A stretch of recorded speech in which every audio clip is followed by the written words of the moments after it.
बिसनपुर गांव के बाहर एक सूखी हुई झील के किनारे प्राचीन पनघट था। कहा जाता था कि इस पनघट पर कभी कोई लड़की पानी भरने नहीं जाती। काली पनघट, जहां एक चुड़ैल का वास था।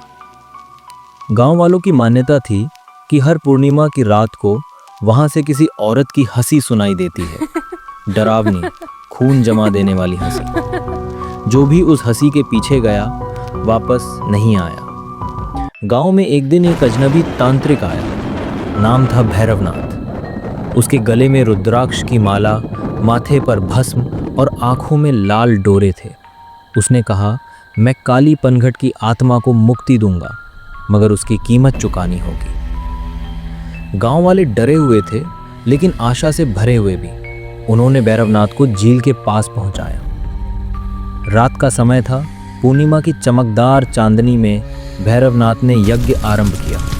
हवा अचानक सिहरने लगी और तभी एक नारी की कराहती आवाज आई, भैरवनाथ, तू फिर आया। गांव का सबसे बूढ़ा आदमी कांपते हुए बोला, ये वही है, रूपमती, जिसे 100 साल पहले जिंदा जलाया गया था क्योंकि उस पर काले जादू का आरोप था।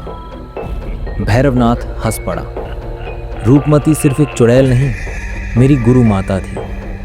आज मैं उसे पूरी तरह वापस लाने आया हूं। तुम सब ने जो किया था, अब उसकी सजा भुगतोगे। पनघट से धुआं उठने लगा और झील की सतह से एक काली परछाई निकली। लंबे बिखरे बाल, जली हुई चमड़ी, लाल चमकती आंखें। रूपमती की आत्मा। भैरवनाथ ने गांव के एक बच्चे को बलि चढ़ाने की कोशिश की। तभी गांव की एक युवती गौरी, जिसने अपने दादा से पुरानी तांत्रिक रक्षा विधि सीखी थी, सामने आई। गौरी ने श्री चंडी मंत्र और त्रिशूल का प्रयोग कर भैरवनाथ और चुड़ैल को रोकने की कोशिश की। एक भयावह युद्ध हुआ, मंत्रों, आग और तंत्र शक्ति का।